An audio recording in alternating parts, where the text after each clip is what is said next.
इधर लोकसभा चुनाव के साथ साथ झारखंड में राज्यसभा की 2 सीटों के लिए होने वाले चुनाव को लेकर राजनीतिक सरगर्मी तेज हो गई है। 21 मार्च को होने वाले मतदान को लेकर 11 मार्च तक नामांकन दाखिल किए जाने हैं। मिली जानकारी के मुताबिक अभी तक एक भी नामांकन नहीं हुए हैं। हालांकि गांडे के पूर्व विधायक डॉक्टर सरफराज अहमद और मुंबई के बिजनेसमैन हरिहर महापात्रा के द्वारा नामांकन पत्र खरीदा गया है। ऐसे में उम्मीद जताई जा रही है कि नामांकन के अंतिम दिन 11 मार्च को पिक्चर साफ हो जाएगा कि चुनाव मैदान में कितने और कौन कौन से प्रत्याशी हैं।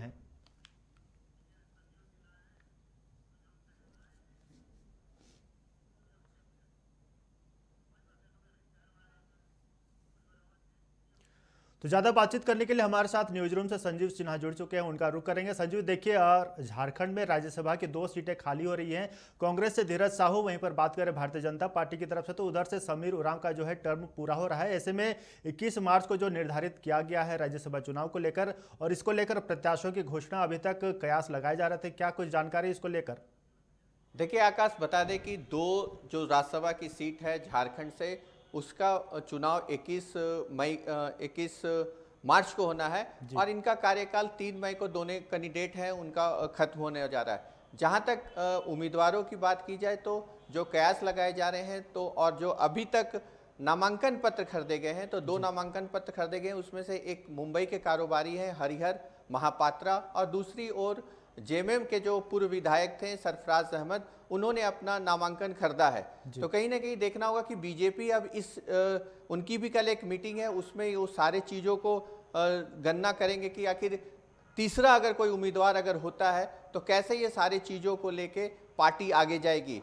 क्योंकि आपको मालूम होगा कि जो प्रथम वरीयता होती है उसमें 27 वोट की ज़रूरत है, और बीजेपी के पास मुकम्मल संख्या जरूर है। लेकिन जब अगर चुनाव होता है तो दूसरे कोई भी जब उम्मीदवार अगर बीजेपी उसको समर्थन करती है, तो कैसे इन सारी चीज़ों को लेके पार्टी आगे बढ़ेगी। इन सारी चीज़ों को लेके कल बीजेपी विधायक दल की बैठक है, और इस बैठक में खुलासा भी हो जाएगा कि अगर बीजेपी किसी को कैंडिडेट देता है या फिर जो मुंबई से कारोबारी है उनको समर्थन करता है। तो कुल मिला के कल वेट करना पड़ेगा, चूंकि सोमवार को लास्ट दिन है ये नामांकन पत्र खरीदने का। तो ये भी देखना होगा कि बीजेपी की रणनीति क्या रहती है आगे देख के। जी संजीव, जैसा कि हम देखते हैं कि जैसे कि डॉक्टर सरफराज अहमद जो हैं वो कि गांडे से पूर्व विधायक हैं, तो और ये जो डॉक्टर सरफराज अहमद है, ये झारखंड वासी इनको पहचानते हैं। अगर एक बात आ रही है हरिहर महापात्रा की, इनके बारे में क्या कुछ है जानकारी? देखिए, जो हरिहर महापात्रा हैं वो मुंबई के एक बड़े कारोबारी हैं, जी। अलग अलग बिजनेस से जुड़े हुए हैं। तो उनका नाम यहाँ पे आना और उनका टिकट खरीदना अपने आप में एक जो हॉट केक की बात होती है कि झारखंड में शुरू से एक बदनाम है जरूर कि कोई बाहर से पैरासूट उम्मीदवार आता है, धन कुबेर आते हैं, धन के बल पे सीट खरीद के जाते हैं।